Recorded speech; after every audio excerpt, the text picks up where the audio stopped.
따라서 하나님의 인도, 바울이 하나님의 인도 가운데 로마로 가고 있다. 뭐 이런 말씀입니다. 로마로 가고 싶어 했던 바울인데 그냥 편안하게 배 타고 그 선교 여행을 떠난 게 아니라 사도 바울이 죄수의 몸으로 로마에 갔다. 그런 얘기입니다. 바울의 선교 계획 가운데는 그 에베소가 있었고, 그리고 로마가 있었고, 또 서바나도 있었는데 서바나에 대한 기록은 없어서 그냥 서바나까지 바울이 가고 싶었다라고 우리가 그냥 알고 있습니다. 뭐 갔다고 하는 사람도 있고, 뭐 못 갔다고 하는 사람도 있고. 그래도 로마 감옥까지의 기록은 이렇게 남아 있습니다. 그래서 바울이 로마로 가고 있는 이제 여정을 이야기하고 있는데, 이전에 우리가 아는 대로 뭐 바울이 예루살렘 오면 그 갇힐 거다, 그런 걸 알고도 바울이 예루살렘에 향해 계속 전진했는데 그 말씀하신 그대로 감옥에 갇혔어요. 감옥에 갇혀서도 금방 뭐 로마로 간 게 아니고 굉장히 오랜 시간 동안 감옥에 구금되어 있는 상태로 있었고, 바울이 참 얼마나 그 선교의 열정을 가지고 있었는데 2년 넘게 그냥 구금된 상태로 갇혀 있을 때 얼마나 참 힘들었을까, 그런 생각이 듭니다.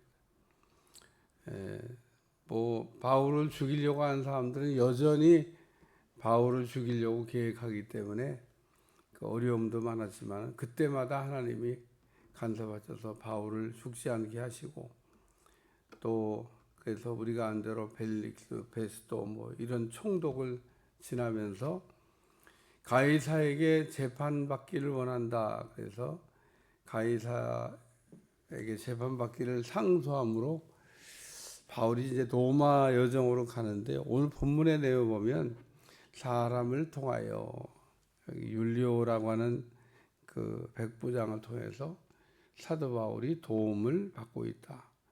뭐 죄수처럼 데려가는 것 같지가 않아요. 여기 시돈에 대니 율리오가 바울을 친절히 대하여 친구들에 가서 대접받기를 허락했다. 그러다가 도망가면 어떡하려고 지금 친구들한테 가서 대접받고 오라고 그래요. 이 얘기는 백부장이 그 바울이 어떤 사람인지도 알고, 또 바울이 죄가 없다는 것도 이미 뭐 다 판명이 됐고, 로마 시민권을 가진 사람이라는 것도 알기 때문에 뭐 기타 등등 여러 가지 이유로 바울이 뭐 도망갈 이유가 없다고 하는 판단하에 죄수이지만 죄수 같지 않게 바울이 지금 가고 있고, 여기 보면 아리스타고도 함께 아니라 그래서 그 바울을 호송하는 그 배편에 누가도 탔을 거고 아리스타고도 탔을 거고 또 뭐 디모데는 당연히 탔을 거고, 우리가 이 지금 배 타고 가는 그 사람들 가운데 같이 동행하는 사람들이 있을 거라고 하는, 그러니까 바울은 죄수라고 하지만 바울과 함께하는 사람들이 여럿 있었다고 하는 것을 우리가 알 수가 있고, 하여튼 바울이 가면서 율리오란 백부장의 배려로 친구들을 만나서 그 복음을 또 전했다. 가서 대접받고 오라고 했지만 밥 먹으러 갔겠어요. 복음 전하러 갔지. 바울을 우리가 모르면 그냥 뭐 밥 먹으러 갔다 뭐 그러겠지만 바울의 그 선교 열정, 복음 열정은 뭐 말로 다 할 수가 없습니다. 그러니까 지금 로마로 가는 여정에도 잠깐 들린 그 항구에서 또 사람들을 만나서 복음을 전했다. 두 번째 말씀은 그 바람을 비하여라는 말씀. 그 하나님의 인도 가운데 로마로 가고 있지만 배길이 별로 평탄치가 않습니다.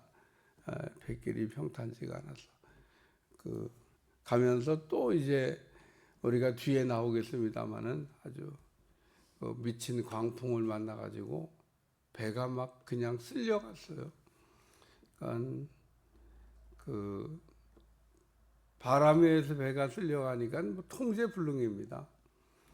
백부장이 아무리 뭐 로마 군대의 백부장이라고 해도 뭐 100명의 군사가 있다고 한들 배를 통제할 수 없는 상태.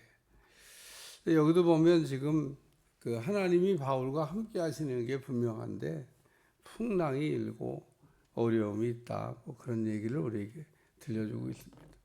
예수님이 어느 날 제자들과 함께 배를 타고 갈릴리 바다를 건너가고 있었는데 풍랑이 일어났어요. 조금 바람 불었으면은 아마 제자들이 예수님 깨우지 않았을 거예요. 이 정도쯤이야. 왜냐하면 그 예수님 제자 가운데 뱃사람들이 많거든요. 그러니까 바다에서 뭐 풍랑 좀 만났다고 뭐 그런 거 갖고 두려워하고 뭐 예수님을 깨우자 뭐 이럴 사람들이 아닙니다. 근데 얼마나 배가 요동이 심하고 그 배가 뒤집힐 것 같은 어떤 위기감을 느끼니까 뱃사람인 베드로나 뭐 야고보나 요한 기타 등등의 사람들이 다 두려워했던 겁니다. 예수님이 같이 타고 가시는데 예수님은 하필이면 주무시고 계셔요. 고물에서.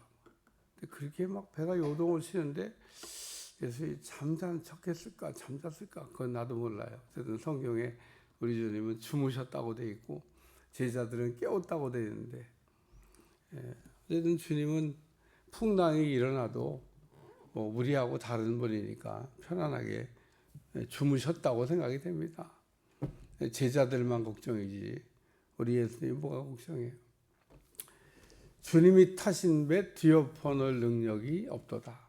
우리가 그 찬송가를 통해서 제자들이 예수님과 함께 가는데도 풍랑으로 인하여 염려하고 걱정을 했다. 급기야는 깨웠습니다. 우리 주님이 잘 깨웠다고 얘기한 게 아니라 믿음이 적은 자요. 그리고 책망하시면서 풍랑을 잠잠게 하셨다. 오늘 본문의 내용에 왜 그 말씀을 우리가 적용하냐면 우리가 하나님의 인도를 받고 함께 가더라도 풍랑이 없을 수가 없다 그런 얘기입니다. 우리는 풍랑 가운데서도 하나님이 역사하고 있다고 하는 것을 믿으시기를 주여 축원합니다. 욥의 고난 가운데도 하나님은 욥 편이시고 욥과 동행을 하셨다. 오늘 본문을 읽다가 우리가 두 번이나 나온 단어가 나오는데 7절과 8절입니다. 7절과 8절을 같이 읽을 텐데 반복되는 단어를 찾아보시기 바랍니다. 같이 읽습니다. 시작. 배가 더디가 여러 날 만에 간신히 나도 맞은편에 이르러 풍세가 더 심하지 살몬의 앞을 지나 그레데 하늘 바람막이로 항해하여 간신히 그 연안을 지나 미양이라는 곳에 이르러 아멘.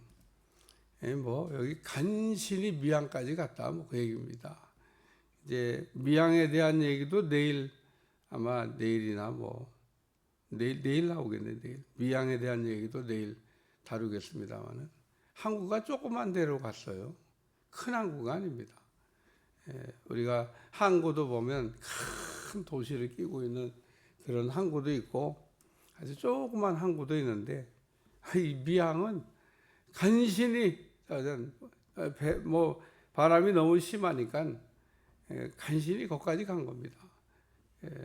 그래서 어쨌든 미양이라고 하는 곳까지 간신히 갔다. 하나님이 바울을 이렇게 이끌어서 노마로 가고 있는데 항해길이 쉽지는 않지만 그 속에도 하나님의 섭리와 역사가 있고 하나님은 계속해서 일하시고 계시다. 그래서 하나님이 일하시니 나도 일한다 라는 말씀처럼 우리는 우리의 삶 속에 하나님이 계속해서 일하고 있다고 하는 것을 잊어버리지 않는 여러분들이 되시기를 축원합니다. 기도하겠습니다. 하나님 오늘도 귀한 말씀으로 오늘 하루를 살게 하심을 감사하며 우리가 어려운 가운데도 하나님이 함께 하심을 믿게 도와주시고 그 은혜로 승리하게 하여 주옵소서. 예수님의 이름으로 기도합나이다. 아멘.